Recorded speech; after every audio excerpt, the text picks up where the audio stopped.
এইটা হলো আজকের আলোচনার বিষয়। যেই গুনাহ আল্লাহ ছাড় দেন কিন্তু ছেড়ে দেন না, ওই গুনাহ চিনবো, ওই গুনাহ থেকে বাঁচার উপায় শিখবো ইনশাআল্লাহ। ঠিক আছে, আলোচনার বিষয়বস্তু ঠিক পাইছেন? তখন মাত্র জায়গায় এলাম, কাহিল হয়ে গেছেন নাকি আবার? আল্লাহ চলে। সুবহানাল্লাহ। দোস্ত, এই গুনাহ অনেক হইতে পারে। আপনার একটা হইতে পারে, এমন অনেক গুনাহ আছে, যেমন জুলুম একটা গুনাহ, আল্লাহ ছাড় দেন কিন্তু ছেড়ে দেন না। ফেরাউন জুলুম করছে। ফেরাউন মানে বেটা ফেরাউন। কোন ফেরাউন? বেটা ফেরাউন, যেটা মুসা আলাইহিস সালামের লগে আছে, ওটা যেটার কথা কোরআনে আসছে। ওটা কোন ফেরাউন? আরে বেটা ফেরাউন কইতে পারেন না? শরম লাগে। বেটা ফেরাউন জুলুম করছে, আল্লাহ ছাড় দিয়েছেন কিন্তু ছেড়ে দিয়েছেন নি। কি করছে? সুবাইয়া মারছে। মাশাআল্লাহ, শব্দটা খুব পছন্দ হয়েছে।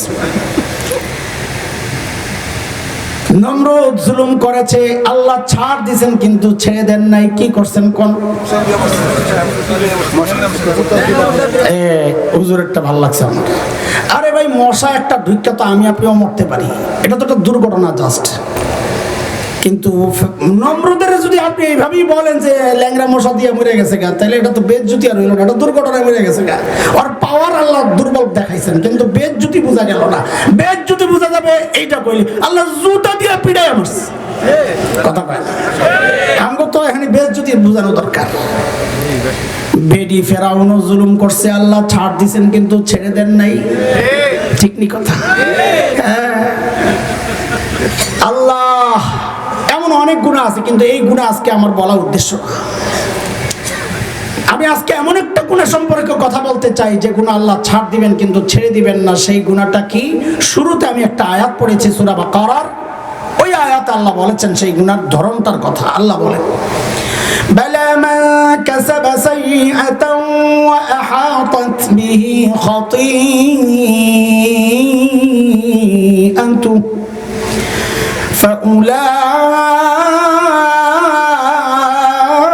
فأولئك أصحاب النار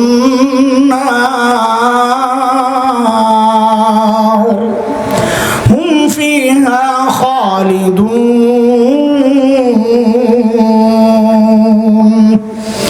আল্লাহ বলেন যে গুনাহ, দেখেন আমি পুরো আয়াতের তরজমা কোথাও করব না, আমার যতটুকু দরকার চুম্বক অংশ বলে যে অতটুকু নিচ্ছি। আল্লাহ বলেন যে গুনাহ বান্দাকে ঘিরে নেয়, আহাতাত বিহি খাতিআতু, আমি ছাড়ব না। বান্দাকে গুনাহ ঘিরে নেয়, এই কথার মানে কি? মুফাসসিরিনে কেরাম বলেন এর অর্থ হচ্ছে যে গুনাহে বান্দা ফেঁসে যায়, ছাড়তে পারে না, নিয়মিত করে। অন্য আয়াত আল্লাহ বলেন ওয়ালা ইউসিররু আলা মা ফাআলু, যা নিয়মিত করে তা ছাড়বেন না আল্লাহ তাআলা। এখন নিয়মিত গুনাহ কোনটা? ওটা আপনার একটা হইতে পারে, আমার আরেকটা হইতে পারে, এই ভাইয়ের একটা হইতে পারে, ওই ভাইয়ের আরেকটা হইতে পারে। কেউ নিয়মিত জুলুম করে ছাড়তে পারে না, কেউ নিয়মিত চুরি করে ছাড়তে পারে না, কেউ নিয়মিত জিনা করে ছাড়তে পারে না, কেউ নিয়মিত মদ খায় ছাড়তে পারে না, কেউ নিয়মিত সুদ খায় ছাড়তে পারে না। কিন্তু ওগুলা নিয়ে আমরা কথা বলবো না। আমরা কথা বলতে চাই সমাজে এমন কিছু গুনাহ আছে যেগুলো সমাজের ব্যাপক সংখ্যায় মানুষ জড়িত, নিয়মিত করে ছাড়তে পারে না। আমি আজকে 5টা গুনার দিকে আপনাদেরকে ইশারা করব। 5টা গুনাহ যাই সমাজের অধিকাংশ মানুষ জড়িত, কাজে এগুলো নিয়ে কথা বলা দরকার। সেই গুনাহগুলোর মধ্যে একটা গুনাহ এমন ভয়ঙ্কর যে গুনাহে আমার মতো এই দাড়িওয়ালা টুপিওয়ালা মৌলবীও জড়িত, কেউ কেউ, কোন কোন পীর সাহেব জড়িত, কোন কোন খতিব জড়িত, সাধারণ মানুষ তো জড়িতই, নারী জড়িত, বুড়া জড়িত, পুরুষ জড়িত, সব জড়িত। সেই গুনাহটার নাম হচ্ছে গীবতের গুনাহ। গীবত এমন ভাবে চলে সমাজে, মনে হয় যেন এটা একটা ইবাদত। দুইজন বসলেই তৃতীয় আরেকজনের সমালোচনা শুরু হয়ে যায়। এটা কি ভাই? ফেসবুক আসার পর সেটা আরো ব্যাপক হয়ে গেছে। একটু মনের পছন্দ হয় নাই, বাস একটা পোস্ট দিয়া দাও। একটু ঝামেলা হয়েছে, বাস একটা পোস্ট দিয়া দাও। কাউরে পাশে পায় না গীবত করার জন্য ফেসবুকে দিয়া দেয়, হাজারো মানুষ ওই গীবতে শরীক হয়। কতক্ষণ পরে পরে চেক করে গীবত যে করলাম আমার লগে কয়জন শরীক হইল, কয়জন লাইক দিল, কয়জন কমেন্ট করলো, কয়টা শেয়ার হইল। শয়তান কি ধান্দায় লাগাইছে আমাদেরকে, আগে গীবত করবো দুইজন একা একা, এখন সারা দুনিয়ারে লইয়া গীবত করে। কথা আপনাকে মনে হয় পছন্দ হইতেছে না। আমি বলবো প্রত্যেকটা কথা আপনার সমাজের, আপনার সামনের গুনাহ বলবো, মাটির নিচের না। এই সমাজ জড়িত যে গুনাহ বলে বলে আবার একটু খোঁচা দেওয়ার জন্য বলবো, পারলে অস্বীকার করেন তো যে না আপনার এই কথা ঠিক না, পারলে অস্বীকার করেন। 1 নম্বর গুনাহ। 2 নম্বর গুনাহ, যে গুনার মধ্যে আগের যে শ্রেণী বললাম, নারী পুরুষ জুয়ান বুড়া হুজুর সাধারণ মানুষ ইমাম খতিব মুসল্লি পীর মুরিদ সবাই তো জড়িতই। এই সমাজের ছোট্ট ছোট্ট বাচ্চারাও যে গুনায় জড়িত, সেই গুনাহটার নাম হচ্ছে টাচ মোবাইলের গুনাহ। পারলে অস্বীকার করেন, পারলে অস্বীকার করেন। আমার কাছে মনে হয় কি জানেন, হাসরের মাঠে এই যুগের মানুষগুলো সবচেয়ে বেশি আটকায়া যাবে টাচ মোবাইলের জন্য।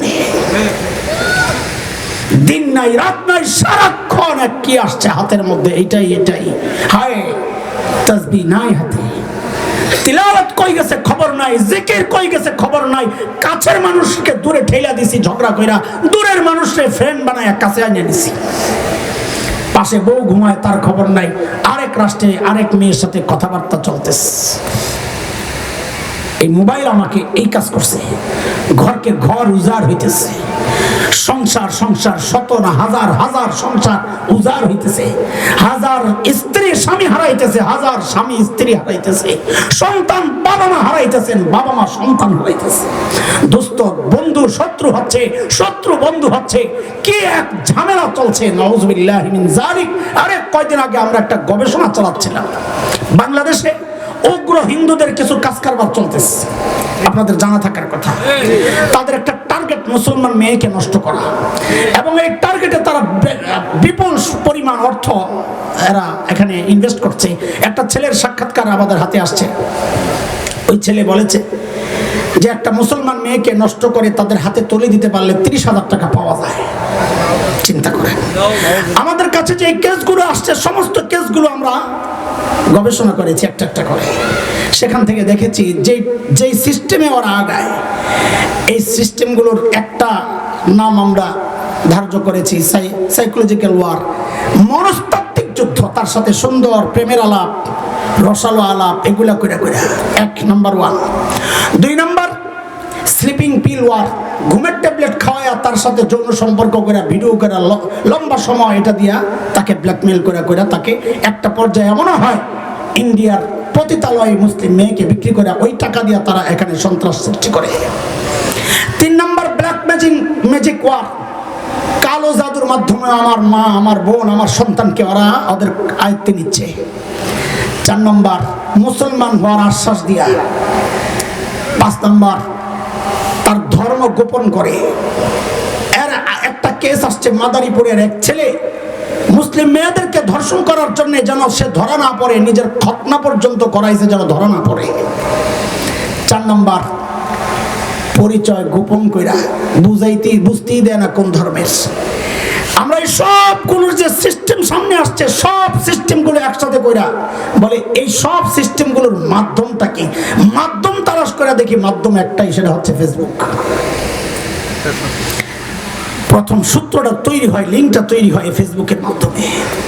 তার মানে কি, আজকে শুধু সংসার উজাড় হচ্ছে না, এই ফেসবুক দিয়ে আজকে দিন হারাচ্ছে, মেয়েরা তার ইজ্জত হারাচ্ছে। অধিকাংশ মানুষ এই গুনায় জড়িত, ছাড়তে পারছে না। কয় গুনাহ গেল ভাই? 1 নম্বর আমার মুখস্থ শোনাইতে হবে। 1 নম্বর গীবতের গুনাহ। 2 নম্বর জোরে বলেন টাচ মোবাইল, মোবাইল না শুধু বলেন কি। 3 নম্বর আর 4 নম্বর, এই দুইটা একসাথে। এই সমাজের অধিকাংশ পুরুষ এই গুনায় জড়িত। 3, 4 অনেকের ভালো লাগবে না, আপনার ভালো লাগলেও আমাদের বলতে হবে, ভালো না লাগলেও বলতে হবে, তাই কিনা বলেন? আপনাদের ভালো লাগার জন্য আমাদেরকে আনছেন না চিকিৎসার জন্য আনছেন? বলেন রোগীর মতো করে চিকিৎসা হবে না ডাক্তার যা বোঝেন ওই চিকিৎসা হবে? হ্যাঁ। এই সমাজের অধিকাংশ পুরুষ দাড়ি কাটার গুনায় জড়িত। মজলিস দেখলে আপনি বুঝবেন না। আপনি হাটে যান, ঘাটে যান, বাজারে যান, কলেজ ইউনিভার্সিটিতে যান, অধিকাংশ পুরুষ দাড়ি কাটতেছে, অধিকাংশ পুরুষ এই গুনায় জড়িত। 4 নাম্বার, এই সমাজের অধিকাংশ পুরুষ টাকনোর নিচে কাপড় পরার গুনায় জড়িত, পাল্লাও স্বীকার করেন না। কয়টা গেল? 5 নাম্বারটা বললে অনেকে চমকায় উঠবে, এটা কি বললো, আগেটা তো ঠিকই আছে। 5 নাম্বার হচ্ছে এই সমাজের অধিকাংশ পর্দানশীল নারী যে গুনায় জড়িত। আর পর্দা যারা করে না এগুলোর হিসাবে আমরা আনি না। পর্দা করে অধিকাংশ পর্দানশীল নারী যে গুনায় জড়িত।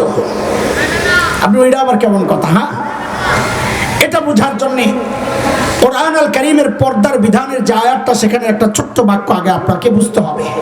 সূরা নূর 30 নম্বর আয়াত আল্লাহ পুরুষের পর্দা সম্পর্কে বলেছেন। 31 নম্বর আয়াত আল্লাহ মেয়েদের পর্দা সম্পর্কে বলতে গিয়ে ছোট্ট করে বলেন, ওয়ালা ইউবদিনা যিনাতাহুন্না, মেয়েরা যেন তাদের সৌন্দর্য প্রকাশ না করে। মুহাক্কিক আলেমরা বলেন এটা হচ্ছে পর্দার মূল পয়েন্ট। কাজী কোন নারী যদি ছালার চট গায়ে দিয়ে নিজের সৌন্দর্য গোপন করে তো ইসলাম বলবে সে শরিয়া অনুযায়ী পর্দা করেছে। কোন মেয়ে যদি ঘরের কাঠামো দিয়ে নিজের সৌন্দর্য গোপন করে তো ইসলাম বলবে সে শরিয়া অনুযায়ী পর্দা করেছে।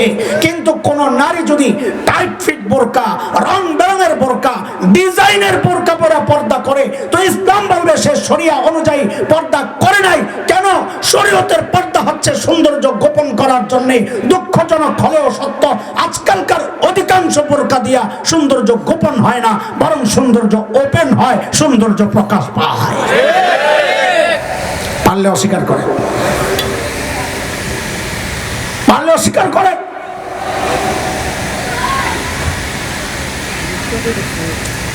কুমিল্লা ক্যান্টনমেন্টে একটা মেয়ে ধর্ষিতা হইয়া তাকে হত্যা করা হয়েছিল, মনে আছে? যুবকরা নাম কিনা?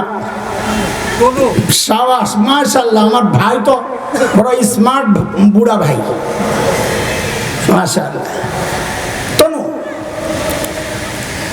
আমি আমার বোনটার খারাপ দিকগুলো আলোচনা করে তাকে খাটো করতে চাই না, বরং আমি দোয়া করি ভাই হিসাবে আল্লাহ তাকে মাফ করে জান্নাতবাসী হিসাবে কবুল করেন।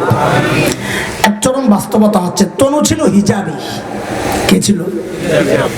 হিজাব বুঝেন? হিজাব, হিজাবি বুঝেন? হিজাব না, হিজাবি বুঝেন? দূরে বেশ কম আছে। হিজাবি বুঝেন? শোনেন, ওরা বলে ওর না, আমি বলি তেনা। চিকুন একটা ফিনফিনের তেনা, চুলটিরে বাঁধাকপির মতো উপরে বাইন্দা, এটারে সুন্দর করে ঘুরে ঘুরে পেঁচাইয়া মুখটারে সুন্দর করে গোল করে ফাঁক রাইকা সিপটিপিন মাইরা, এখন উনি রাবেয়া বসরিয়ার একটা ভাব। এটার নাম হলো হিজাবি। মহড়া বুঝছো না?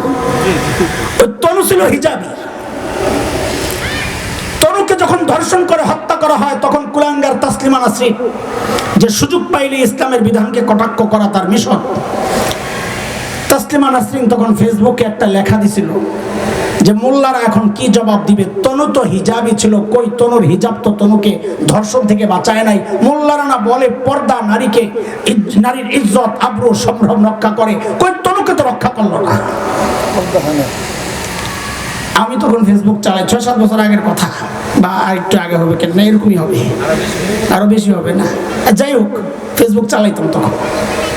তো আমি আসতে যাই বেডির একটা মেসেজ দিচ্ছি, ম্যাডাম তনুর হিজাব তনুরে বাঁচায় নাই, কথা ঠিক।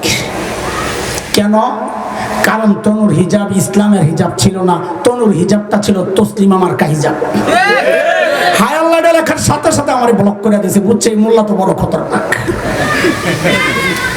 দোস্ত, ইসলামের হিজাব, ইসলামের পর্দার মূল উদ্দেশ্য হচ্ছে সৌন্দর্য গোপন করা, সৌন্দর্য প্রকাশ।